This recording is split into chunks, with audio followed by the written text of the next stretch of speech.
Assalamualaikum warahmatullahi wabarakatuh. Perkenalkan, kami dari kelompok 3 akan mempresentasikan mengenai kaum liberal dan kaum konservatif. Baiklah, langsung saja mari kita simak video berikut ini. Baik teman-teman, di sini saya akan menjelaskan tentang apa itu liberal dan apa itu kaum konservatif. Baik, jadi liberal adalah suatu ideologi yang lebih terbuka dan menekankan kesempatan yang sama bagi semua orang yang ada di negara ini. Dengan demikian, kaum liberal percaya pada keterlibatan langsung pemerintahan melalui tindakannya untuk mencapai kesetaraan bagi semua orang dengan memberikan kesempatan yang sama. Sedangkan kaum konservatif berarti menghambat perubahan sosial, dengan demikian memegang erat nilai-nilai tradisional. Jadi pada umumnya menekankan pada pemberdayaan individu untuk memecahkan suatu masalah dan bukan keterlibatan pemerintahan secara menyeluruh untuk masalah sosial atau individu. Intinya, liberal dan konservatif adalah dua ideologi yang saling bertentangan. Mereka memiliki pendapat yang sangat berbeda, baik dari aspek sosial maupun dari aspek politik.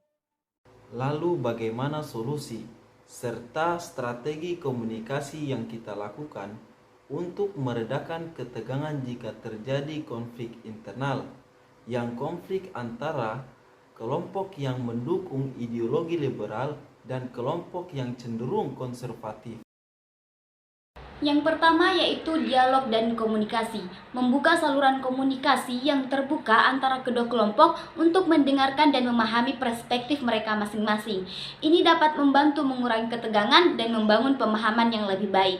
Menurut Arifin, agar pesan dapat tersampaikan secara efektif, maka komunikan perlu menentukan langkah-langkah atau strategi komunikasi, seperti mengenal halayak, menentukan tujuan komunikasi, memilih pesan, dan mengevaluasi hasil. Memastikan bahwa komunikasi bisa berjalan seperti semula. Sebagai pemimpin, mencairkan suasana dan memastikan bahwa komunikasi bisa berjalan dengan baik haruslah dilakukan. Yang kedua, mencari titik temu, yaitu mencari nilai-nilai atau tujuan bersama yang dapat didukung oleh kedua kelompok.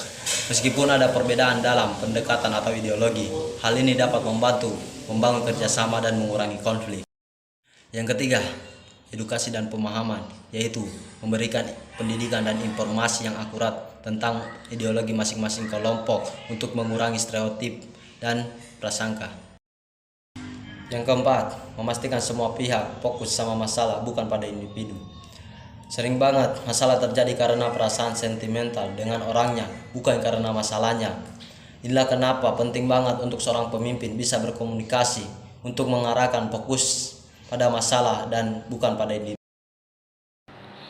Yang kelima, memastikan semua pihak termasuk dirimu mendengarkan dengan baik atau resonance feeling, alias mampu mengidentifikasi perasaan setiap pihak. Penting banget untuk kita lakukan. Salah satu caranya adalah mau mendengarkan dengan baik ketika orang lain bicara. Kalau kita sudah tahu apa yang dirasakan orang-orang yang sedang berkonflik, kita akan lebih mudah mengidentifikasi keinginan dan kebutuhan mereka, sehingga menyelesaikan masalah bisa jadi lebih gampang. Dengan kata lain, kamu sebagai pendengar wajib menjadi pendengar yang baik. Selanjutnya, kamu pun perlu mengingatkan pihak yang bertikai untuk mendengarkan. Yang terakhir yaitu memastikan kesimpulan yang diterima dan mencari opsi jalan keluar atau kompromi yang dapat diterima oleh kedua belah pihak untuk mengatasi perbedaan pendapat. Buat kesimpulan dengan jelas, baik kesimpulan sebuah masalah, jalan keluar, maupun tindakan atau rencana untuk mencegah konflik serupa terjadi di masa depan. Setiap pihak harus kreatif dalam mencari opsi jalan keluar. Biasanya, teknik ini disebut dengan win-win solution, alias semua pihak punya sisi keuntungan. Sampaikan kesimpulan yang sudah didapat dengan jelas di depan kedua pihak yang berkonflik, biar masalah cepat clear dan gak ada kesalahpahaman. Bagaimana kita mengintegrasikan nilai-nilai ideologi yang berbeda dalam upaya meresapi teknologi dan kerjasama?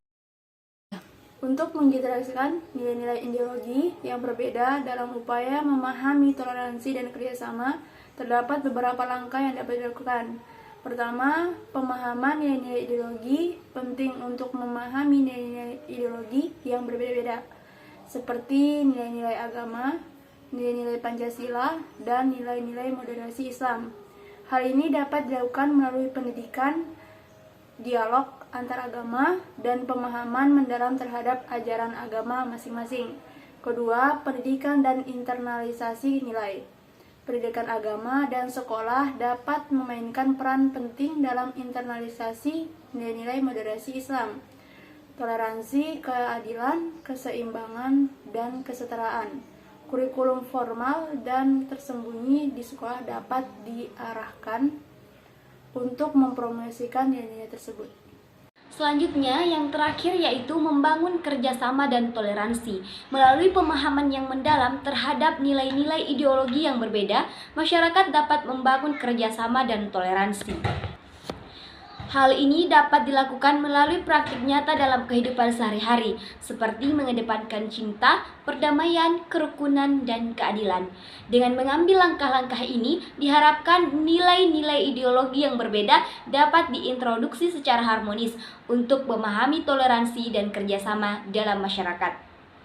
Inilah hasil presentasi dari kelompok kami. Kami ucapkan sekian dan terima kasih.